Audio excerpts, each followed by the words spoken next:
Hello friends, তো সেটআপটা তোমাদের কাছে কেমন লাগলো? তো আজকে একটা মজাদার ইয়াম্মি স্ন্যাক্স আইটেম বানাবো, আর সেটা হচ্ছে চিকেন ফ্রাই, যেটা তোমাদেরও সবার পছন্দ এবং আমারও অনেক পছন্দ। চিকেন ফ্রাইটা করা তো অনেক ইজি। চিকেনটা আগে থেকে সিদ্ধ করে নিয়ে ওইটা একটু পিস পিস করে রেখে দিয়েছিলাম। আর আমি এখানে ময়দার ভিতর যাবতীয় যেসব মশলা লাগে, যেরকম শুকনা মরিচের গুঁড়া, কর্নফ্লাওয়ার, একটু লবণ দিয়ে ওটা আমি একটু মিশিয়ে রেখেছি। আর ডিমের ভিতর একটু এটা ডুবিয়ে তারপরে এটা ময়দার ভিতরে একটু কোট করে নেব। আমি 2 বার কোট করে নিয়ে এটা ভেজে নিয়েছি। তো এইভাবে করে আমি সবগুলা চিকেনই এইভাবে করে ভেজে নিয়েছি। তো এই চিকেন ফ্রাইটা করা যেমন ইজি, খেতেও অনেক মজা লাগে। তোমরাও বানিয়ে খেতে পারো। আমি চিকেনটা ময়দায় 2-3 বার কোট করে নিয়ে তারপর ফ্রাই করেছি, যাতে এটা আরও বেশি ক্রিস্পি হয় এবং অনেক বেশি মজা লাগে খেতে।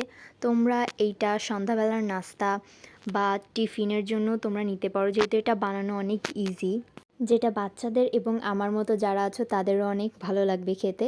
তো এই হচ্ছে আজকের আমার এই মজাদার ইয়াম্মির রেসিপি।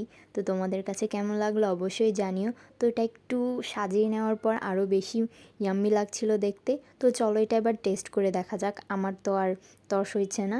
তো এটা খেতে কিন্তু অনেক মজা হয়েছিল। আমি তো নিজেই 4-5টার উপরে খেয়ে ফেলেছি। মিনি কিচেনের জিনিস তো অনেক ছোট ছোট হয় এবং খেতেও অনেক মজা লাগে।